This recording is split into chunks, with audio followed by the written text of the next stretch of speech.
आज हम लोग करंट अफेयर्स का क्वेश्चन देखेंगे, क्योंकि सितंबर में भी जुलाई में बीपीएससी का एग्जाम है और शायद अगस्त सितंबर तक जो है टीचर का भी एग्जाम आने वाला है, एडीओ का एग्जाम है।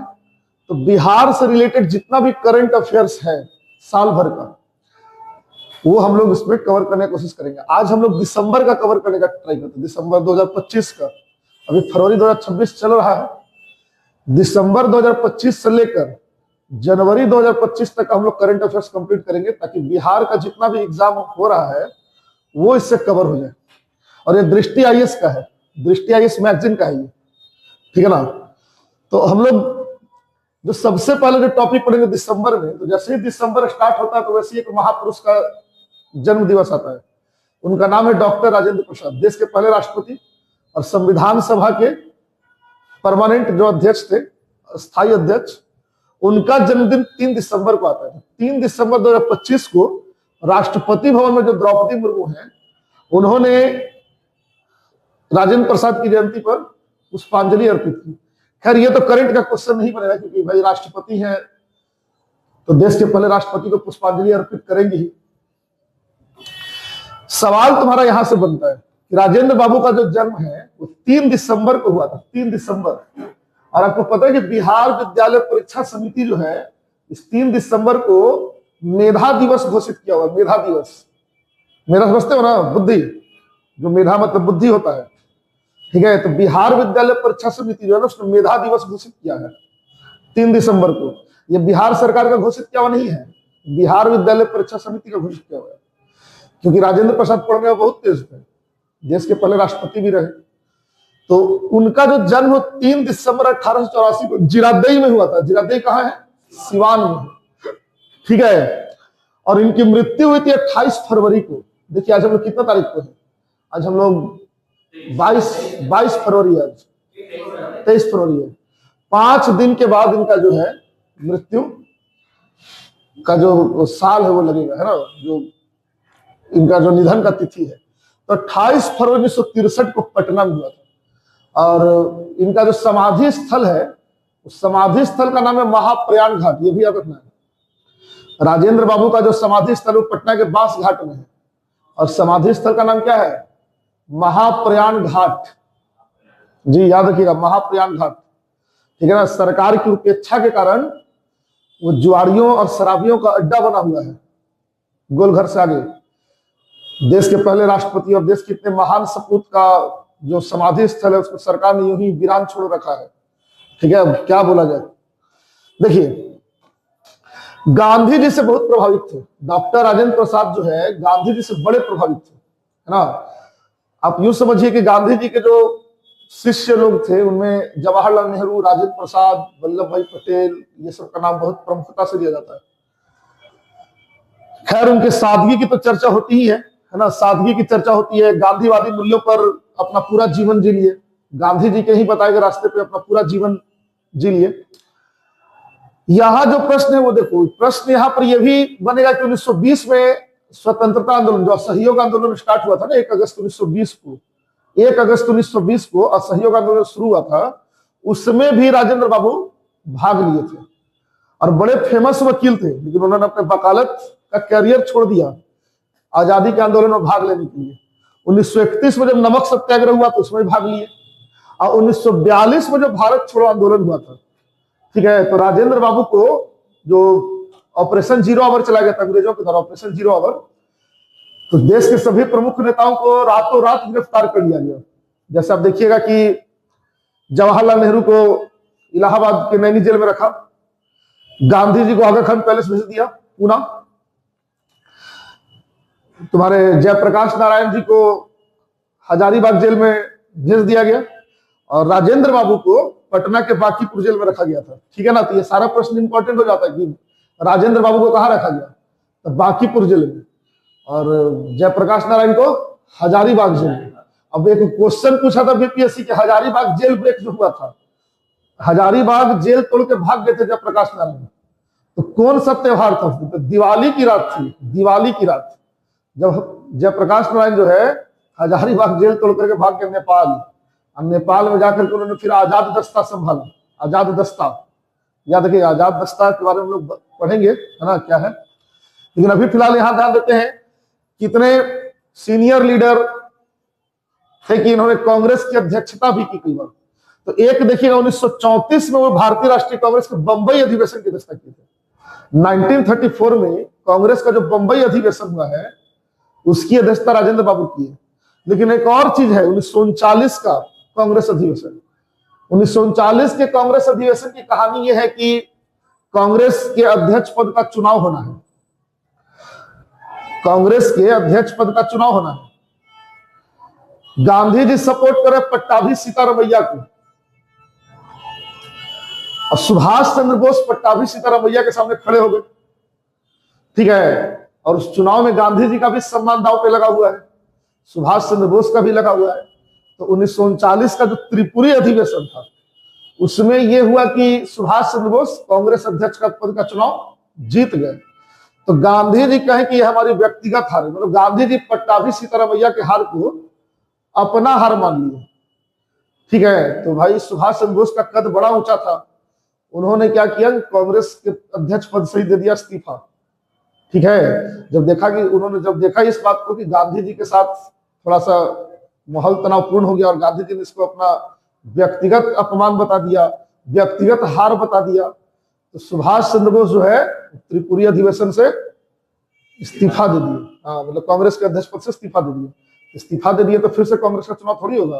तो इस बार जो है राजेंद्र बाबू जो है वो अध्यक्ष बने। देखिए सुभाष चंद्र बोस के इस्तीफे के बाद कांग्रेस के अध्यक्ष बने, ठीक है। तो एक बार अध्यक्ष कब बने, 1934 में बने, और एक बार अध्यक्ष बने 1939 में।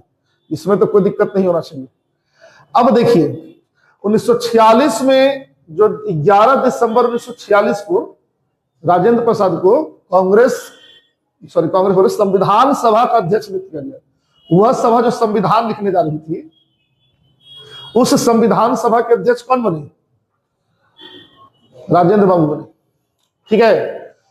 राष्ट्रीय ध्वज की जो समिति बनी, प्रक्रिया समिति जिसको संचालन समिति भी कहा जाता है, संचालन समिति, वित्त और स्टाफ संबंधी समिति, ये सब के अध्यक्ष भी कौन थे, राजेंद्र बाबू थे जी।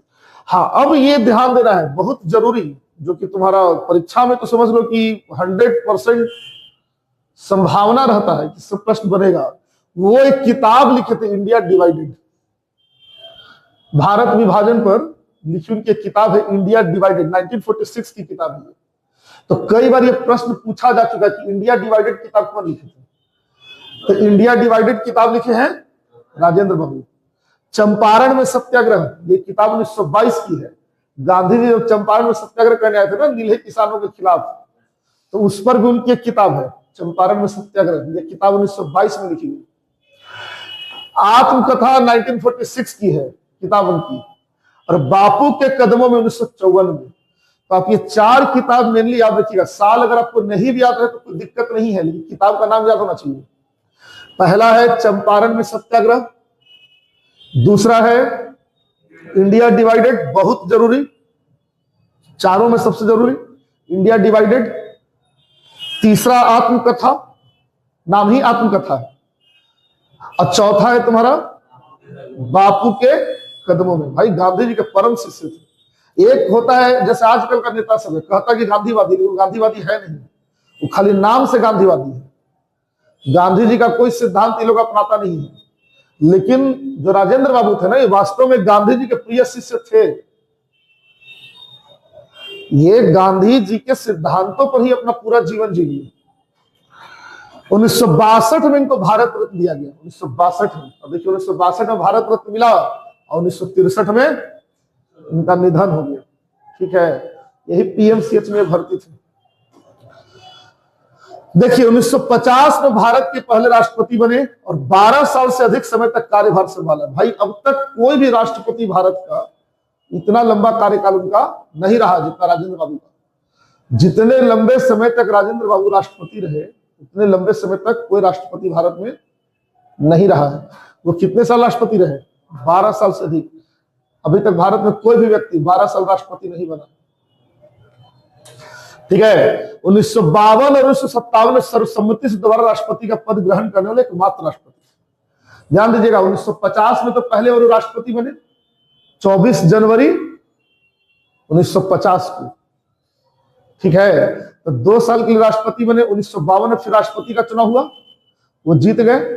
फिर 1957 में राष्ट्रपति का चुनाव हुआ, तब भी जीत गए। भाई इनकी जीत से तो परेशान होकर नेहरू जी एक संशोधन ही करना चाह रहे थे संविधान में। संशोधन यह था कि अमेरिका की तर्ज पे भारत में भी एक व्यक्ति 2 ही बार राष्ट्रपति रह सकता है। जैसे अमेरिका में नियम है कि एक व्यक्ति 2 बार राष्ट्रपति बनेगा, ठीक है ना, क्योंकि नेहरू को लगा कि कहीं ना फिर से ये राष्ट्रपति पद के लिए चुन लिया जाए। भाई बहुत प्रसिद्ध नेता थे और जनता मतलब उस समय की जो आबादी, उस समय के जो लोग हैं, उनका बड़ा भरोसा था इन पर, राजेंद्र बाबू पर। अगर ये तीसरा बार चुनाव जीते तो तीसरे बार का चुनाव लड़ते तो तीसरे बार भी जीत जाते, लेकिन इन्होंने स्वास्थ्य के कारण से तीसरा चुनाव लड़ने से इनकार कर दिया, ठीक है। अगर हो सकता है कि अगर तीसरा बार एक चुनाव लड़ने का घोषणा करते हैं तो भारत के संविधान में भी लिखवा दिया गया होता कि एक व्यक्ति 2 ही बार राष्ट्रपति बनेगा, लेकिन अभी भारत में ऐसा कोई नियम नहीं है। एक व्यक्ति कितना बार भी राष्ट्रपति बन सकता है, ठीक है ना। लेकिन अब तक सबसे अधिक समय तक राष्ट्रपति रहने वाले व्यक्ति कौन है? और आप यूं समझिए कि अगर किसी का टर्म रिपीट हुआ है, अभी तक किसी राष्ट्रपति का टर्म रिपीट नहीं हुआ। कोई भी राष्ट्रपति बने तो 5 साल, कोई व्यक्ति 10 साल राष्ट्रपति नहीं रहा भारत में। अभी तक आप जितने भी राष्ट्रपति को पढ़े हैं, कोई भी दोबारा चुनाव लड़े ही नहीं। जीतने का तो बात ही छोड़िए, लड़े ही नहीं। एक बार राष्ट्रपति बन गए तो दूसरी ओर चुनाव लड़े ही नहीं। लेकिन राजेंद्र बाबू 2 बार राष्ट्रपति जी बने और 2 साल तो 1950 से 1952 तक संविधान लागू होने से पहले चुनाव तक वो बने रहे। तो इतना सारा इनसे जुड़ा हुआ प्रश्न है, तो ये आपको ध्यान में रखना है। दिसंबर महीने का है ये चीज, है ना, क्योंकि बहुत जरूरी हो जाता है राजेंद्र प्रसाद के बारे में जो सवाल है। अब देखिए यहां पर नीतीश बाबू के बारे में है कि वर्ल्ड बुक ऑफ रिकॉर्ड्स में शामिल हो गए, ठीक है। World book of records London, ये गिनीज नहीं है, ये दूसरा एक रिकॉर्ड का किताब, world book of records.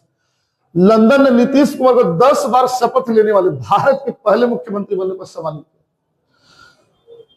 Bharat के पहले सीएम हैं जो 10 बार शपथ लिए हैं, ठीक है, इसलिए इनको सम्मानित किया गया है। ये तो बहुत इजी सवाल है, हमको लगता है कि कोई भी जो है इसका जवाब दे देगा। देखिए आगे, प्रणाम पत्र लिखा, प्रमाण पत्र होना चाहिए था। देखिए नीतीश कुमार सबसे पहले कब लिए थे मुख्यमंत्री पद का शपथ? ध्यान दीजिएगा, सन 2000 में लिए थे। ये भी बहुत जरूरी प्रश्न है। आजकल ना क्वेश्चन बहुत मतलब अजीब अजीब अतरंगी प्रश्न पूछ देता है, ठीक है। हो सकता है पूछ दे कि नीतीश कुमार सबसे पहली बार मुख्यमंत्री कब बने थे, तो 2005 नहीं कर देना है। हाँ, सबसे पहले मुख्यमंत्री पद का शपथ कब लिए हुए? 2000 में। तो 2005 से लेकर के अभी तक जो बने, तो बीच में जीतनराम मांझी कुछ समय के लिए आए थे, नहीं तो भाई तो लगातार ही उनका टर्म चला। 2005 से लेकर 2026 तक उनका टर्म क्या है? लगातार चल रहा है। हाँ, अलग होने के बाद, ठीक है। लेकिन आप देखिए बहुमत साबित नहीं किए तो उनको 7 दिनों के अंदर ही त्याग पत्र देना पड़ेगा। 7 दिन के भीतर ही त्याग पत्र दीजिए। तो देखिए 10 बार शपथ लेने की बात है, लंबे समय तक का बात नहीं हो रहा है। 10 बार शपथ लिए हुए। तो पहला बार शपथ कब लिए थे? 2000 में। लेकिन 2005 से वो लगभग निरंतर मुख्यमंत्री रहे। केवल 2014-15 में जीतनराम मांझी जो है कुछ समय के लिए सीएम रहे थे। 2014 में चूंकि बीजेपी से अलग होकर चुनाव लड़े और चुनाव में इनका परफॉर्मेंस बहुत अच्छा नहीं रहा, है ना, थोड़ा सा मोदी जी के खिलाफ हो गए थे गुजरात दंगों को लेकर। तो हुआ ये कि ये इन्होंने डिसाइड किया कि हम बीजेपी के साथ चुनाव नहीं लड़ेंगे। 2014 की बात है।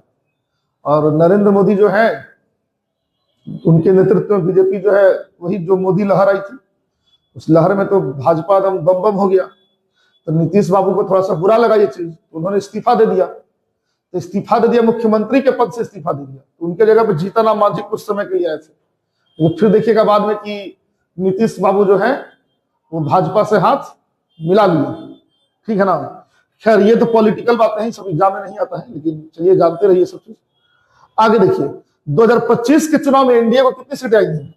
243 में से 202 सीटें आई। 243 में से 202 सीट आया है। एनडीए को याद रखिएगा, ठीक है ना। और 10वीं बार शपथ लिया इन्होंने। पहली बार शपथ कब लिए? 2000 में। और 10वीं बार कब लिए? कब? 2025 में। क्या ये आखिरी बार है? इसके बाद भी लेंगे। अब नीतीश कुमार के बारे में कुछ कहा नहीं जा सकता, हो सकता है उसके बाद भी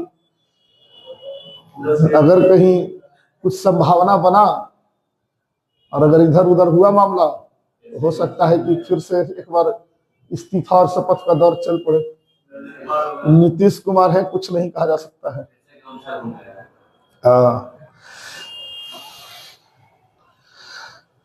खैर ये आप बहुत इंपॉर्टेंट नहीं है, जो इंपॉर्टेंट है वो सब हम लोग बात करेंगे, ठीक है। ये सब दिया हुआ है, ये सब बहुत जरूरी नहीं है। यहां ध्यान दीजिएगा, बिहार में 100 फास्ट ट्रैक कोर्ट स्थापित किए जाएंगे। फास्ट ट्रैक कोर्ट क्या होता है? देखिए, भारत में न्याय मिलना बहुत मुश्किल प्रक्रिया, जटिल प्रक्रिया। एक तो पैसा खर्च होता है, समय भी बहुत लगता है। तो कुछ मामले ऐसे होते हैं जिन्हें त्वरित मतलब तरीके से निपटाया जाना चाहिए। जैसे बलात्कार के मामले होते हैं, है ना, या मान लीजिए कुछ ऐसे मामले हैं भ्रष्टाचार के मामले, जिसको आप तारीख पर तारीख नहीं दे सकते। उसको है कि आप डेली सुनवाई करके उसको जल्दी से निपटाइए। तो ऐसे अदालत को फास्ट ट्रैक कोर्ट कहा जाता है। जैसे आप सुने होंगे, एक फिल्म आई थी जिसमें सनी देओल कहता है कि तारीख पे तारीख, तारीख पे तारीख।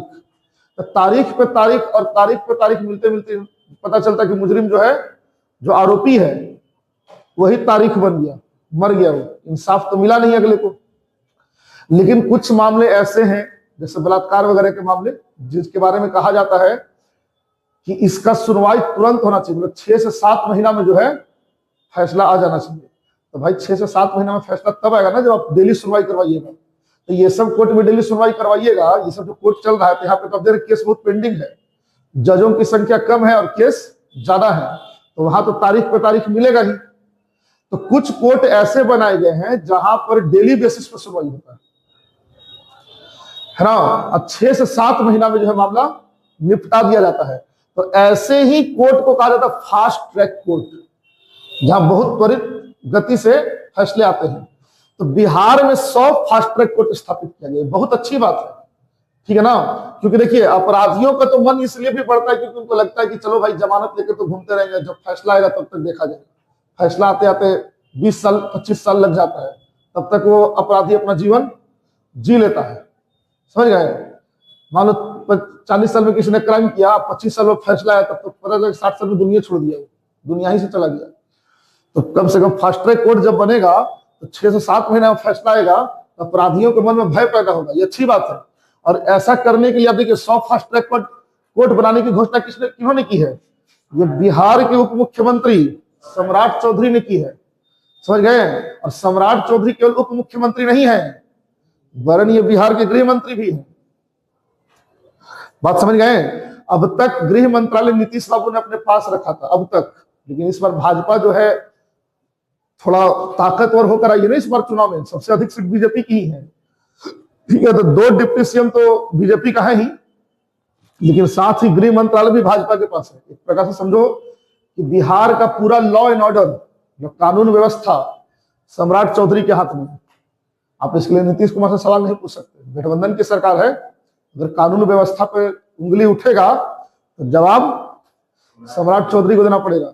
बिहार पुलिस अभी इन्हीं के अंडर में है, ठीक है जी। तो इसीलिए आप देखिएगा कि न्यायिक प्रणाली को सशक्त करने और न्याय वितरण की गति को बढ़ाने के लिए पूरे बिहार में कितना कोर्ट? 100 फास्ट ट्रैक कोर्ट का घोषणा हुआ है, ठीक है। अब ये फास्ट ट्रैक कोर्ट के हम इसे बता चुके हैं कि भाई मामलों को तेजी से निपटाइए। जो मौजूदा न्यायालय जो चल रहे हैं, हाई कोर्ट और ये सब सिविल कोर्ट, ये सब पर दबाव कम करना है ना। और यहाँ देखिए, संवेदनशील और उच्च प्राथमिकता वाले मामले, जैसे बलात्कार का मामला क्या संवेदनशील मामला। आजकल बिहार में तुम सुन रहे हो, बलात्कार की घटनाएं काफी बढ़ गई है। बलात्कार करके मार देता है, जैसे अभी 2.5 साल 3 साल 5 साल के बच्चों के बलात्कार की घटनाएं हो रही है। तो भाई ये इसके जो मुजरिम है उसका निपटान तो फास्ट ट्रैक कोर्ट भी होना चाहिए, क्योंकि संवेदनशील मामला है। नीट छात्रा का जो मामला भी तुम सुन रहे हो, अगर इसका आरोपी पकड़ा जाए, अभी तो पकड़ाया ही नहीं है, लेकिन अगर पकड़ा जाए तो उसका भी सुनवाई किसमें होना चाहिए? इसी फास्ट ट्रैक कोर्ट में होना चाहिए। ये नहीं कि फैसला तो 20 साल लग जाए कि केस लड़ने वाला भी दुनिया से चल जाए। समझ आ रही बात? तो फास्ट ट्रैक कोर्ट इन्हीं सब चीजों के लिए बनाया जाता है। अब देख रहे हैं यहाँ पे क्या लिखा हुआ है, अलग अलग न्यायालयों में ये 1.8 मिलियन से अधिक मामले लंबित, 18 लाख मामला जो है लंबित है, पेंडिंग है, जज नहीं है इसीलिए, ठीक है ना। तो खैर आप ये ध्यान दीजिएगा कि 100 फास्ट ट्रैक कोर्ट बनाने की बात की गई है, और ये 100 फास्ट ट्रैक कोर्ट कौन बनाने जा रहे हैं, मतलब किन्होंने घोषणा की है? सम्राट चौधरी ने की है।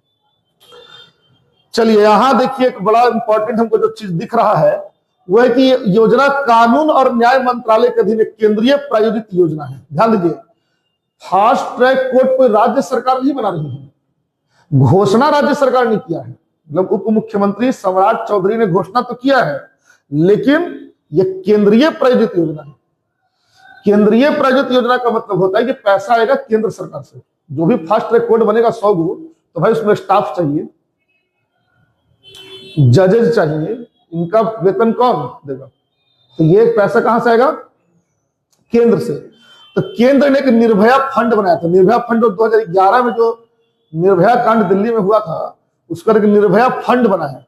तो निर्भया फंड में से ही पैसा दिया जाएगा ये फास्ट ट्रैक कोर्ट को चलाने के लिए।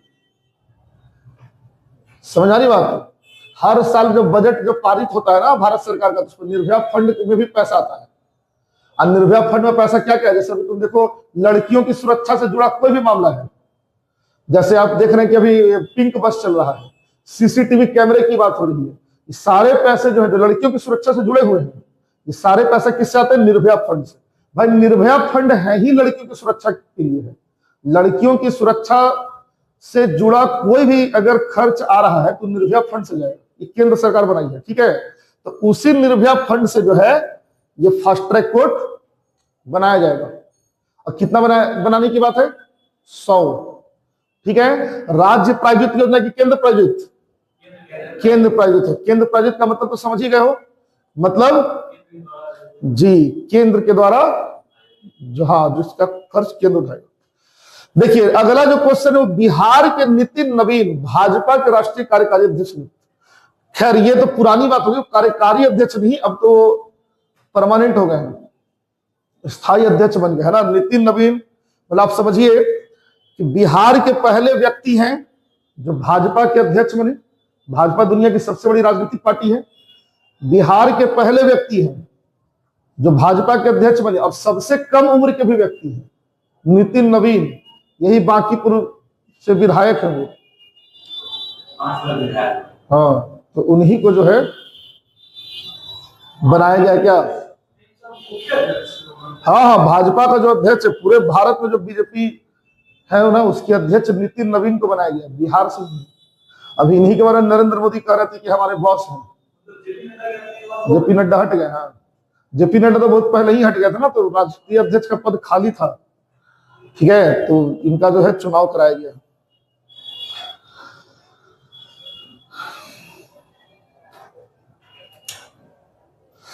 चलिए यहां ध्यान दीजिए, बहुत इंपॉर्टेंट। आईजीआईएमएस इंदिरा गांधी आयुर्विज्ञान संस्थान जो पटना में है, यहाँ के एक वरिष्ठ सर्जन है, सर्जन जो ऑपरेशन वगैरह करता है ना, उस डॉक्टर को बोलते हैं। तो एक वरिष्ठ सर्जन है डॉक्टर मनीष मंडल, तो उनको सिंगापुर में आयोजित हुआ ना अंतरराष्ट्रीय सर्जन कॉलेज के वैश्विक द्विवार्षिक सम्मेलन में एशिया प्रशांत क्षेत्र का गवर्नर नियुक्त किया गया।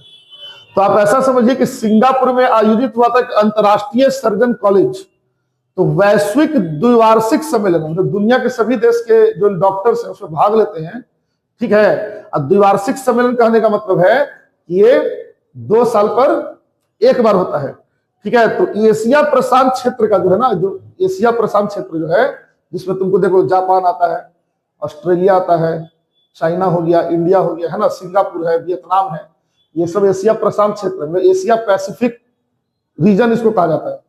तो उस एरिया के गवर्नर बने कौन? डॉक्टर मनीष मंडल, ठीक है। कहां के हैं?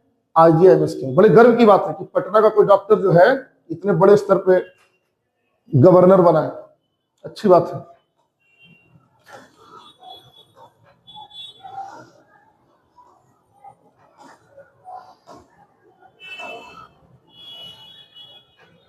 देखिए बिहार के मुख्यमंत्री नीतीश कुमार ने राज्य में आपराधिक जांच प्रक्रिया में तीव्रता लाने के उद्देश्य से मोबाइल फोरेंसिक व्हीकल्स का उद्घाटन किया है।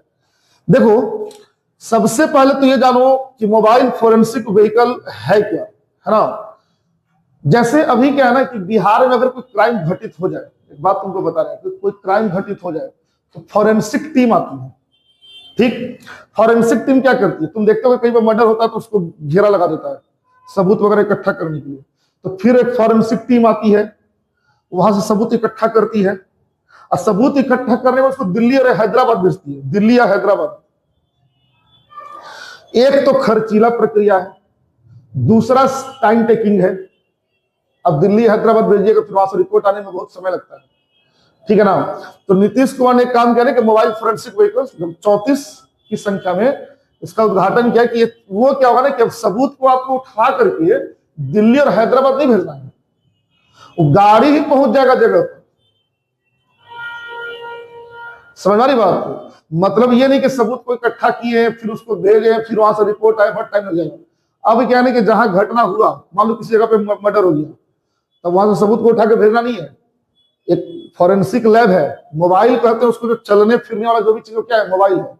जैसे मोबाइल लैब भी होता है, मोबाइल कोर्ट भी होता है, मोबाइल कोर्ट। जैसे गांव में है तो गांव में क्या है ना कि गांव के आदमी को शहर आना पड़ता है कोर्ट में।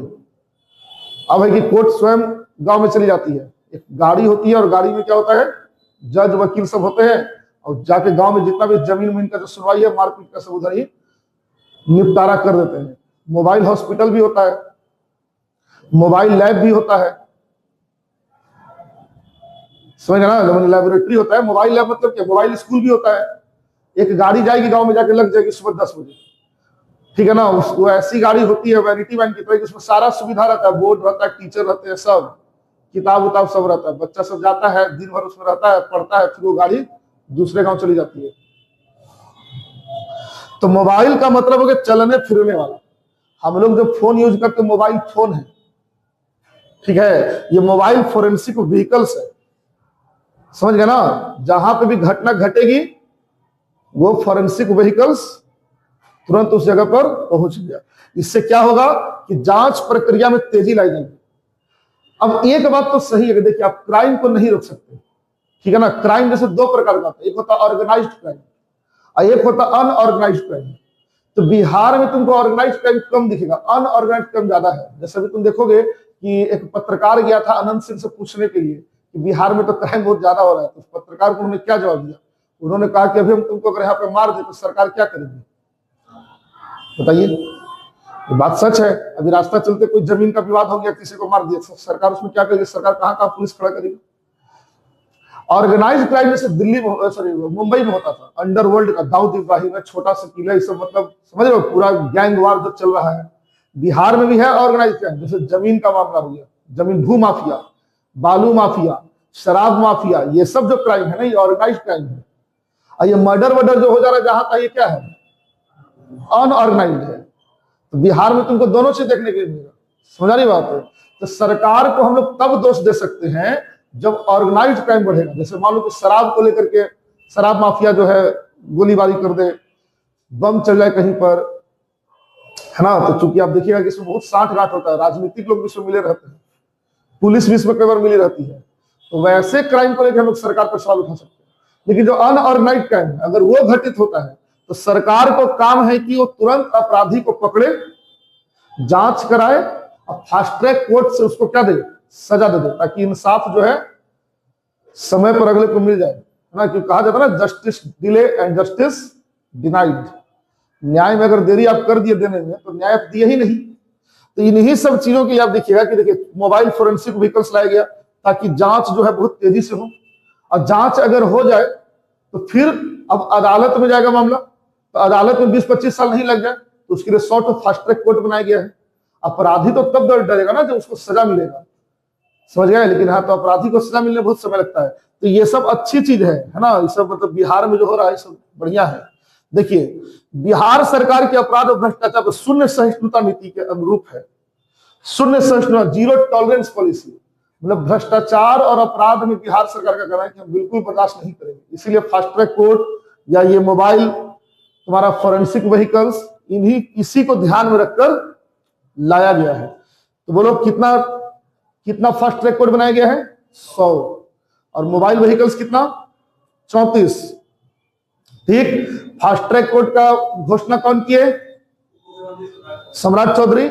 और ये फॉरेंसिक व्हीकल्स का नीतीश कुमार। दोनों याद रखिएगा आप लोग, ठीक है? हाँ, ये फॉरेंसिक लैब का दिल्ली और हैदराबाद, दिल्ली का सुनना था कि राजधानी, हाँ, हैदराबाद में से अगर किसी विकसित राज्य की बात की जाए तो हैदराबाद से आगे मुंबई आता है, ऐसा देखा जाए। और अगर गुनहगार राज्य में ना लिया तो बिहार यूपी से राज्य में क्यों नहीं, और हैदराबाद में। देखो सबसे बड़ी चीज है इंफ्रास्ट्रक्चर की। तुम बहुत सारा ऐसा चीज देखो जो तुमको बिहार में नहीं मिलेगा, बहुत सारा चीज तुमको रांची में नहीं मिलेगा। जैसे अस्पताल ही तुम देखते हो कि इलाज करने लोग कहाँ दूर दूर जाते हैं, बिहार में क्यों नहीं है? कैंसर का अस्पताल कहाँ है भाई? दिल्ली लोग जाते हैं, मुंबई जाते हैं, ठीक है ना? तो सिर्फ हॉस्पिटल बना लेने से नहीं होता है, उसके लिए टीम भी चाहिए, फॉरेंसिक एक्सपर्ट चाहिए। बिहार में इसकी पढ़ाई नहीं होती है फॉरेंसिक एक्सपर्ट की, पहली बात। दूसरी बात, इंफ्रास्ट्रक्चर यहाँ की यूनिवर्सिटी में फॉरेंसिक के बारे में पढ़ाया नहीं जाता है, समझ गए ना? और जिन राज्यों का नाम तुम लिए हो, ऐसा नहीं कि बेंगलोर में नहीं है, हम एक दो नाम सिर्फ तुमको लेंगे कि हाँ हैदराबाद, दिल्ली, ऐसा नहीं, बेंगलोर में भी है, चेन्नई में भी है, क्योंकि बड़े बड़े महानगरों में है जहां फॉरेंसिक विषय जो होता है ना, फॉरेंसिक विषय साइंस का एक बड़ा ही इंपॉर्टेंट ब्रांच है। ये साइंस का क्या है? एक बहुत ही इंपॉर्टेंट ब्रांच है फॉरेंसिक साइंस। तो तुम देखोगे अपने यहाँ लड़के क्या करते हैं, बीटेक करते हैं, और भी साइंस का जुड़ा अलग अलग ब्रांच, सिविल करते हैं, फॉरेंसिक में कोई नहीं जाना चाहता। तो भाई यहाँ तो टीम ही नहीं है फॉरेंसिक की, यूनिवर्सिटी में पढ़ाई है। फॉरेंसिक की पढ़ाई तो इन राज्यों में हो रही है क्योंकि यहाँ पे इंफ्रास्ट्रक्चर है, ठीक है ना? लेकिन पटना में कहाँ फॉरेंसिक का कोई एक्सपर्ट है? तो भाई जब भी यहाँ पे कोई मामला होगा तो तुमको कहाँ भेजना पड़ेगा? बाहर ही भेजना पड़ेगा।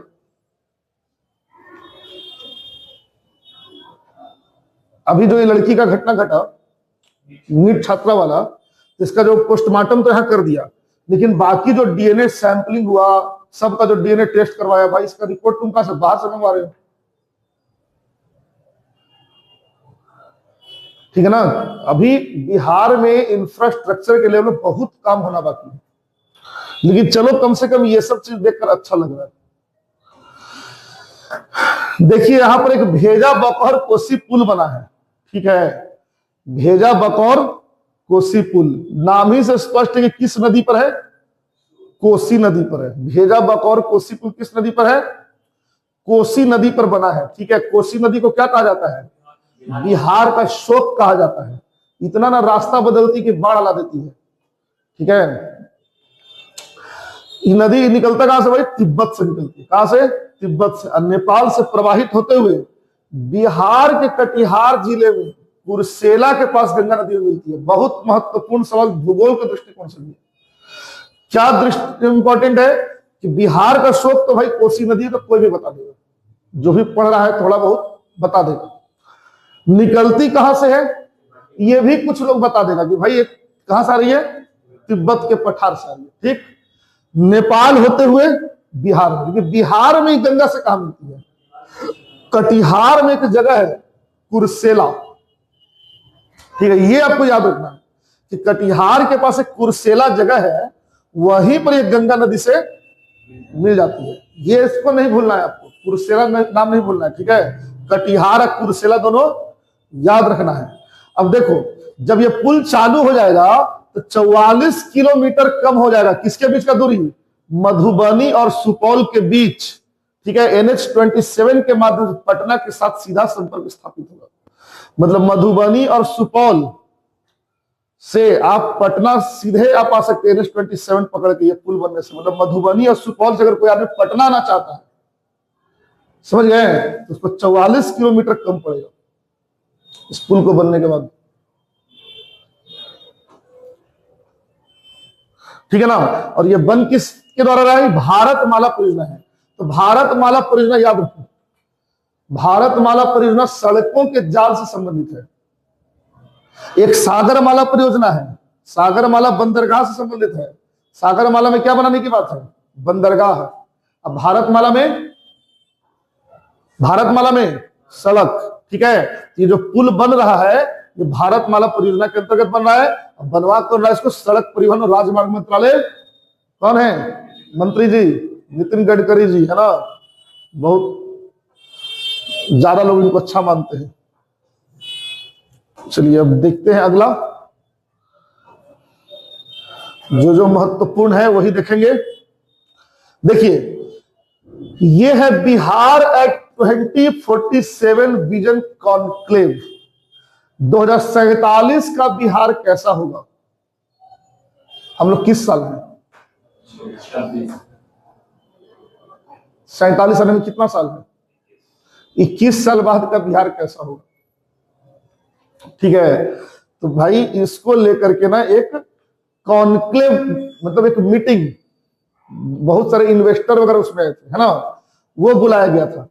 अब देखिए यहाँ पे राज्य सरकार जो निवेशकों के अनुकूल बातों को बढ़ावा देने, निवेश को आकर्षित करने, इन्वेस्टमेंट को बढ़ावा देने के लिए और दीर्घकालिक आर्थिक विकास को प्रोत्साहन देने हेतु बेंगलोर में, ये एक बहुत ताज्जुब की बात है कि आप बात कर रहे हैं बिहार की, अब कॉन्क्लेव बुला रहे हैं बेंगलुरु में। ये कॉन्क्लेव पटना में बुलाते नहीं।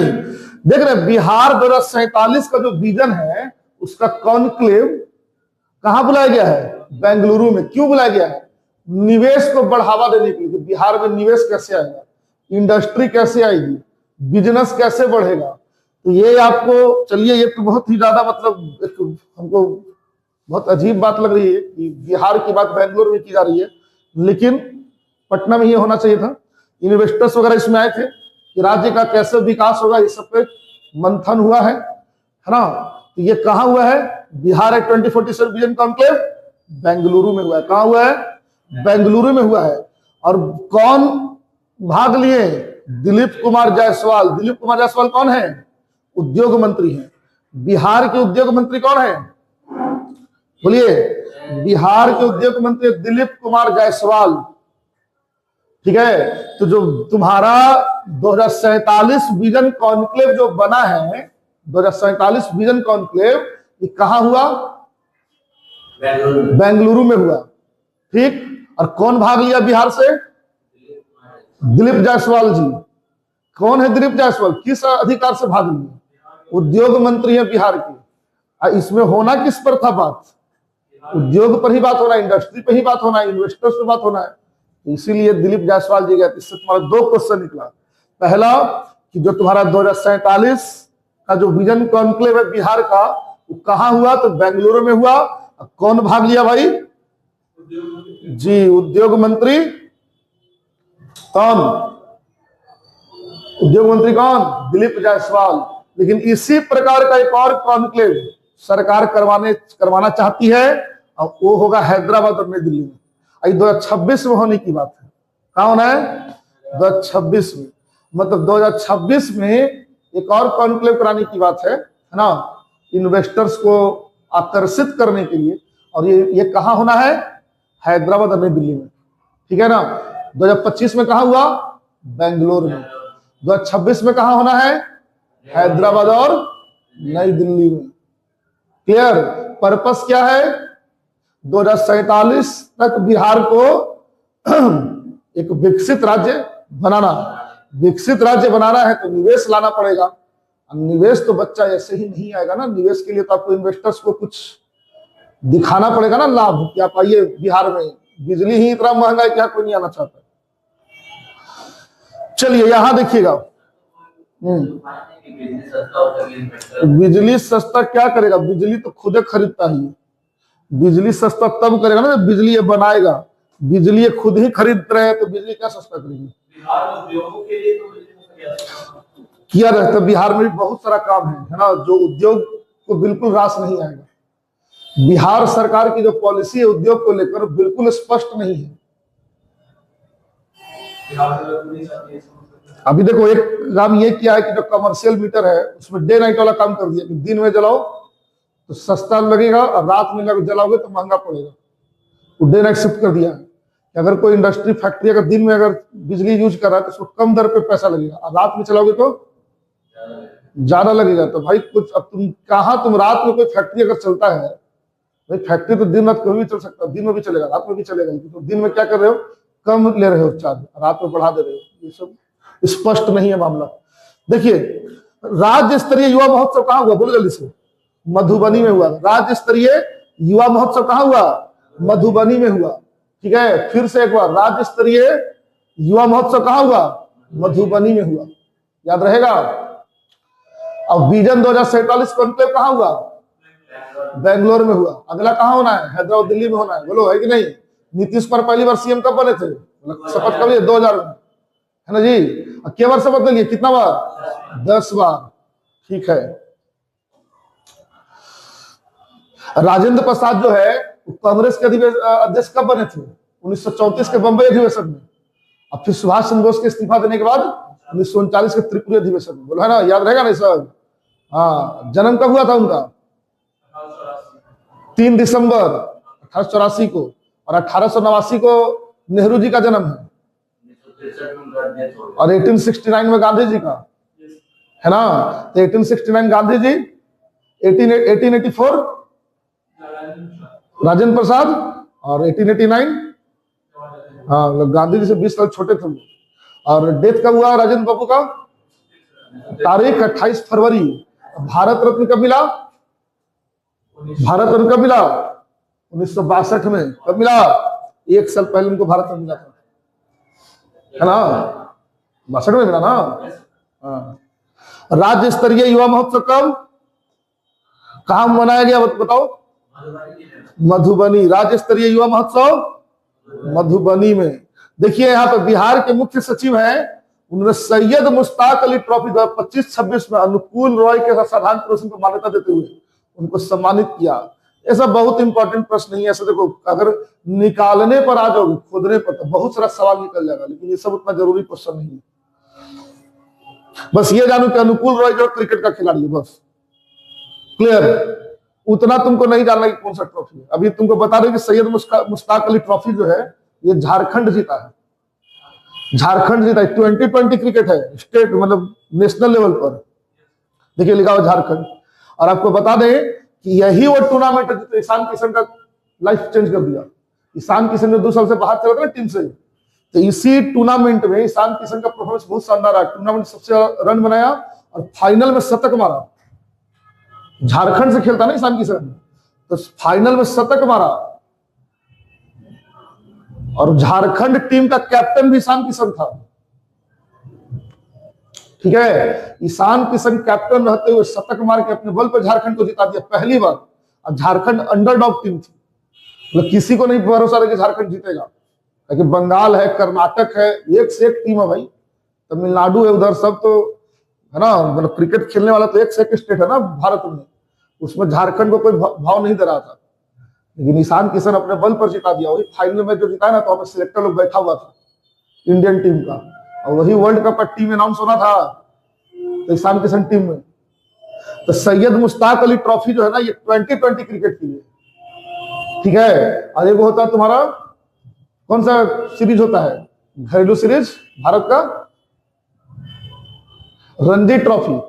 4 दिन का मैच होता है रणजी ट्रॉफी, 4 दिन का, याद रखना। हाँ, रणजी ट्रॉफी में 4 दिन खेल होता है। बात समझ गए? ऐसे टेस्ट मैच 5 दिन का होता है, लेकिन रणजी 4 दिन का होता है। लेकिन ये जो सैयद मुश्ताक अली ट्रॉफी है, ये T20 क्रिकेट है। कौन जीता भाई? झारखंड। ठीक है। कौन कैप्टन था झारखंड का? ईशान किशन। किसको हरा के जीता? जी। ठीक है। बिहार का प्रदर्शन क्या है भाई? बिहार क्वार्टर फाइनल तक ही पहुंचा।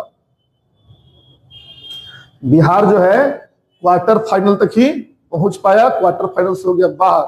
यही लक्षण लग रहा है इंडियन टीम का भी होने वाला, सेमीफाइनल नहीं जाने लगता है। चलिए, ये भी बहुत इंपॉर्टेंट नहीं है, ये खाली तुम याद रखना कि वाल्मीकि टाइगर रिजर्व जो है चंपारण में है। कहाँ है? पश्चिमी चंपारण। वाल्मीकि टाइगर रिजर्व कहाँ है? पश्चिमी चंपारण में है, भारत नेपाल पर है। बस इसको याद रखो, बाकी कोई जरूरी चीज नहीं है। ये बिहार का एकमात्र टाइगर रिजर्व है। क्या है? बिहार का एकमात्र टाइगर रिजर्व है। 1994 में स्थापना हुआ था। बिहार का एकमात्र टाइगर रिजर्व कौन है? वाल्मीकि टाइगर रिजर्व है। कब स्थापना हुआ? 1994 में स्थापना हुआ। कोई दिक्कत? प्रोजेक्ट टाइगर के अंतर्गत। कहां है वाल्मीकि टाइगर रिजर्व? बोलो। भारत नेपाल सीमा के पास। कहां भाई? पश्चिमी चंपारण में। बिहार का एकमात्र टाइगर रिजर्व का नाम बताओ। वाल्मीकि टाइगर रिजर्व कहां है? कहाँ है? पश्चिमी चंपारण। ठीक है, चलो बढ़िया। भारत नेपाल सीमा के पास कब बना था? 1994 में।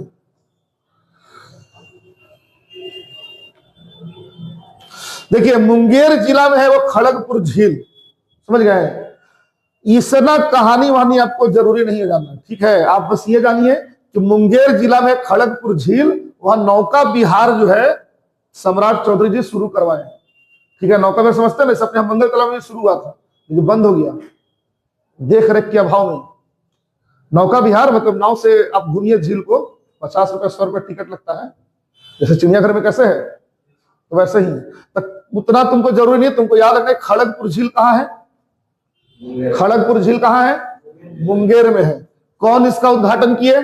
सम्राट चौधरी, ये नौका विहार का उद्घाटन किए, ठीक है ना? लेकिन जो तुम्हारे लिए बहुत जरूरी चीज है बिहार के एग्जाम के दृष्टिकोण से, वो ये है कि भीम बांध, ऋषि कुंड, लक्ष्मण कुंड, रामेश्वर कुंड, सीता कुंड, भरारी कुंड, पंचतर कुंड, ये सब कहाँ है? मुंगेर में है। एक गर्म पानी का झरना, जैसे तुम राजगीर जाते हो तो गर्म पानी का झरना तुमने देखा हो, गर्म पानी का कहाँ? राजगीर में। तो वैसे मुंगेर में भी गर्म पानी का झरना है, और उसका नाम क्या है? भीम बांध, ऋषि कुंड है ना, लक्ष्मण कुंड, रामेश्वर कुंड, सीता कुंड, ठीक है, भरारी कुंड, पंचतर कुंड, सब गर्म पानी का झरना है। जो कहाँ है? कहाँ है? मुंगेर में है। बहुत बढ़िया। अब आइए, बहुत मतलब आप समझिए, very very important question, very very important question. वो है कि आईआईटी जो पटना है, यहां सुपर कंप्यूटर परम रुद्र का उद्घाटन किया गया। सुपर कंप्यूटर है कौन? परम रुद्र। आईआईटी पटना में इसकी स्थापना की गई। बिहार का पहला सुपर कंप्यूटर का नाम बताओ? परम रुद्र। कहां रखा गया है ये? आईआईटी पटना में, समझ गए? आर्टिफिशियल इंटेलिजेंस और क्वांटम कंप्यूटिंग के लिए बहुत जरूरी होता है ये कंप्यूटर, सुपर कंप्यूटर। कोई दिक्कत? सुपर कंप्यूटर का नाम बताओ, बिहार का पहला सुपर कंप्यूटर। बिहार का पहला सुपर कंप्यूटर बोलो।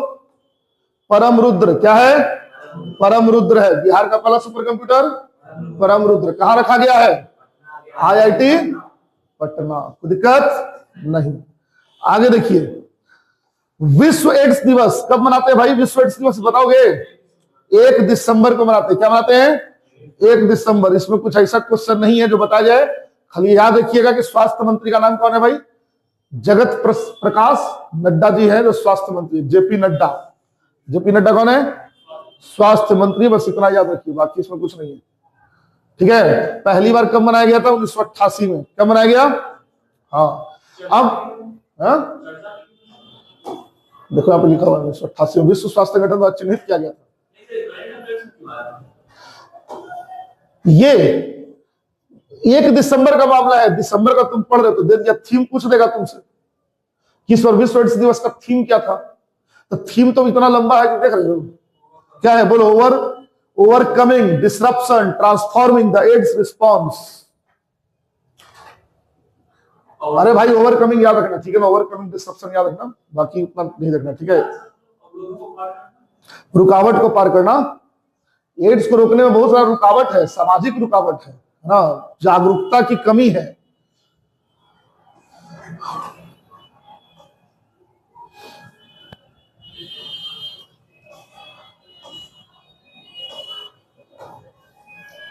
ये देखते हैं कुछ है कि नहीं।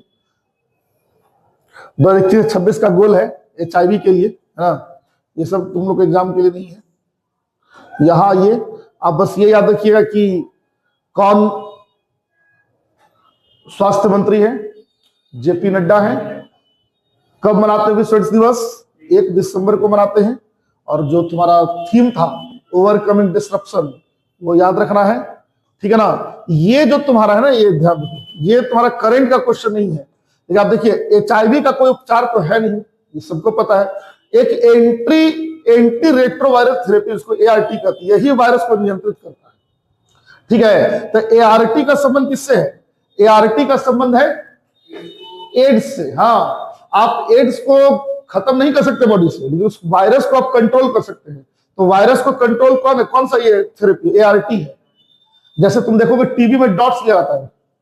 टीबी में क्या लेते हैं? जिसको टीबी हो जाता है ना, उसको डॉट्स लेना पड़ता है, डॉट्स रोज, एक भी दिन छूटा होता है, फिर वहां से शुरू होगा दूसरे दिन से। डॉट्स एक दवा होता है जो मुंह में लिया जाता है हर दिन हॉस्पिटल जाकर, जिसको टीबी हो जाता है, ठीक है। वैसे ये क्या है, एआरटी है, एंट्री रेट्रोवायरल थेरेपी। किसके लिए है? जब तक जिंदा रहेगा इस धरती पर ब्रह्मांड में, तब तक उसको लेना है हर दिन, नहीं लेगा तो काम हो जाएगा खराब। फिर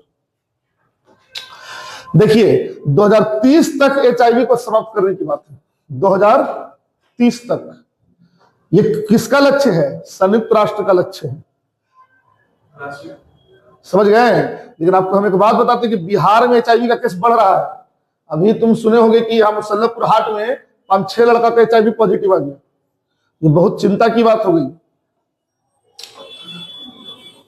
राष्ट्रीय एड्स नियंत्रण कार्यक्रम कब शुरू किया गया था? 1992 में। कब शुरू किया गया? हाँ, ये आपको याद रखना है कि भारत में राष्ट्रीय एड्स नियंत्रण कार्यक्रम 1992 में। वैश्विक स्तर पर 1988 में शुरू हुआ था, लेकिन भारत सरकार ने इसको लेकर कब से कार्यक्रम चलाया? 1992 से। कब से जी? दिक्कत किस डॉक्टर को जो है एशिया पैसिफिक रीजन का गवर्नर नियुक्त किया गया है? मनीष मंडल को, आईजीएमएस के, सब याद रखिएगा, है ना, मनीष मंडल को नियुक्त किया गया है। देखिए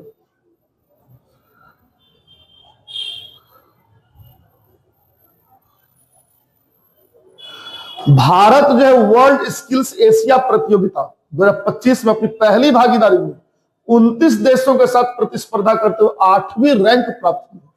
अच्छा है कि आज तक मिस वर्ल्ड का प्रतियोगिता होता था, मिस यूनिवर्स का प्रतियोगिता होता था सुंदरता में कि कौन कितना सुंदर है।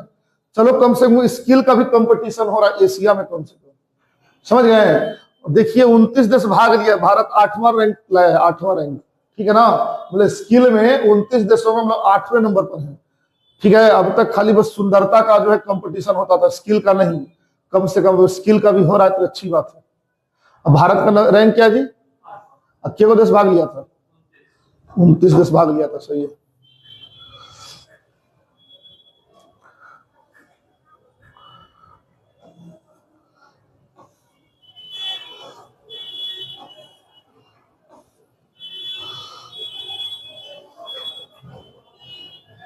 देखिए आप एयर मार्शल तेजवीर सिंह जो है, उनको 1 दिसंबर 2025 को वायुसेना मुख्यालय में महानिदेशक के रूप में कार्यभार उनको दिया गया है, ठीक है।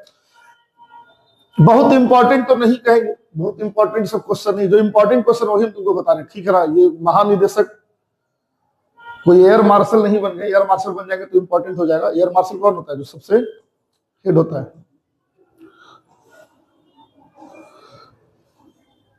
सब नहीं पढ़ना होता है, समझ गए। सब पढ़ने लगोगे तो फिर दिमाग हैंग करने लगेगा तुम्हारा, बात समझ गया ना। तुमको चलता फिरता न्यूज़पेपर नहीं बनना है, बात समझ गया ना। ये नहीं कि हम चलता फिरता दैनिक जागरण बन गए, सब चीज हम ही पर छपा हुआ है, वैसा नहीं करना। तो फिर वैसे कंपटीशन कभी नहीं निकलता है। जो महत्वपूर्ण चीज है तुमको वो देखना है। महत्वपूर्ण चीज क्या होता है ये अनुभव से पता चल जाता है। जो परीक्षा नियमित तौर पर देते रहते तुमको समझ में आता है हाँ ये चीज बहुत इंपॉर्टेंट है। देखिए ऑपरेशन सिंदूर से प्राप्त अनुभवों के आधार पर अतिरिक्त सैटेलाइट लिंक हेरोन MK2 मानव रहित हवाई वाहनों, जिसको UAV कहते हैं, आप सिंपल भाषा में इसको ड्रोन कहिए। क्या कहिए? ड्रोन। समझ बात क्या है? ये मानव रहित हवाई वाहन कौन है? Heron MK2। इसके लिए जो है आपातकालीन खरीदारी जारी की। मतलब भारत सरकार जो है ज्यादा से ज्यादा चीजें, मतलब ड्रोन जो है खरीदना चाहती है, क्योंकि ऑपरेशन सिंदूर में जो लड़ाई हुआ था किससे हुआ था? ड्रोन ही से तो लड़ाई हुआ था। कहा उसमें कोई सेना जरूरत के लिए, है ना, ड्रोन से युद्ध हुआ था। तो सरकार जो है वो ड्रोन खरीदने के लिए ऑर्डर किया है। देखो ड्रोन का नाम क्या है? MK2। तो तुम ध्यान देना कि हेरोन MK2 है क्या? ये ड्रोन है। हेरोन MK2 क्या है? ड्रोन का नाम है। सरकार जो मेक इन इंडिया के तहत इसको बना रही है अपने ही देश में। हेरोन MK2 क्या है बोलो? ड्रोन है। हेरोन MK2 क्या है? ड्रोन है, समझ गए। 500 किलोग्राम तक का भारी ले जा सकता है बम, ये सब। 24 घंटा से ज्यादा उड़ान भर सकता है। मतलब बिना जमीन पे उतरे हुए 24 घंटा ही उड़ान भर सकता है। मतलब जो भी देश भारत से 24 घंटे के अंतराल पर वहां ये पहुंच सकता है। 500 किलो पेलोड ले सकता है, मतलब बम 500 किलो बहुत होता है। नहीं, स्पीड नहीं दो।